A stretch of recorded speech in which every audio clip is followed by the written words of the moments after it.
Kwanza wazazi natakiwa asilazimishe binti mwanamume ambaye hamtaki. Na vile vile asilazimishi mwanamke ambaye hamtaki.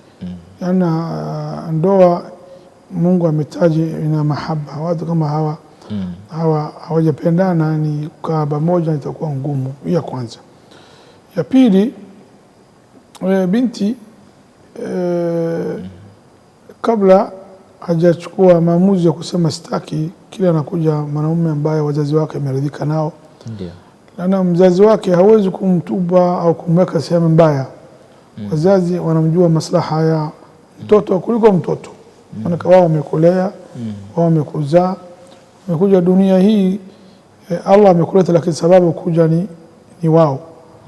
Usimdharau. Sasa kama wazazi wako wamekuletea mwanamke au mwanamume ameleta posa, lakini mwanamke asichukue maamuzi sitaki. Natakiwa yeye asali istikhara kama mfundisha Mtume Muhammad sallallahu alaihi wasallam sahaba zake. Kila atakufanya kitu unasali istikhara. Istikhara maana yake Sheikh Mrisho unamshauri na Mungu. Ndio. Mbelekee ombi lako kwa Mola wako. Na Mungu kama amechagua olewe huyu atakufanyia pesi, tufurahi, maana yake ni khairi kwako. Lakini mizani na kipimo mwanamke wanajua huyu mume namtaka simtaki, kupimo gani? Kipimo wa dini. Lakini yeye kama anaangalia kama kizungu filamu tu sio nini hii sio sahihi. Lakini kipimo kwetu dini, Mtume anasema idha ataakum man tardawna dinahu wa khuluquhu fazawijuhu. Kama atakuja kwenu wazazi mtu yote umeridhia na dini yake, na dini sio dini tu na tabia yake, tabia nzuri. Wengine ana dini na tabia nzuri ana. Naam. Atakapoona dini wa khuluquhu mwozesheni bitino.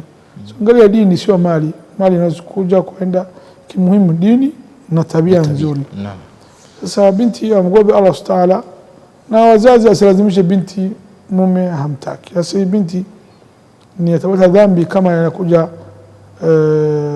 inakuja bosa kwa wazazi wake na yeye anakataa.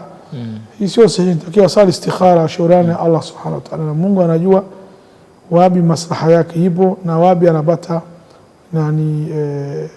khair na baraka. Naam.